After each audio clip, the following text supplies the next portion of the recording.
அது ஒரு கோடைக்காலம். காகம் ஒன்று தன் தாகத்தை தீர்க்க தண்ணீர் தேடிக் கொண்டிருந்தது. ஆனால் அதற்கு தண்ணீர் எங்கு தேடியும் கிடைக்கவில்லை.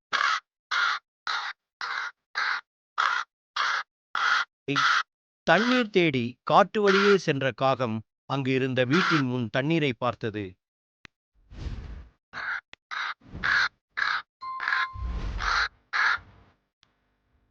அதை குடிக்க முடியவில்லை. தண்ணீர் அடியில் இருந்தது. காகம் என்ன முயற்சி செய்தாலும் முடியவில்லை.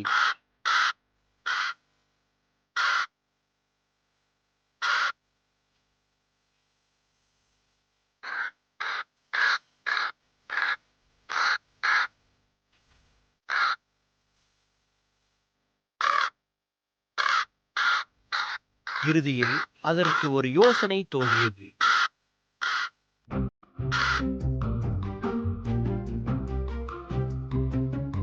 அருகில் இருந்த கல்லை எடுத்து தண்ணீர் குடத்தில் போட்டது. தண்ணீர் தானாகவே மேலே வந்தது.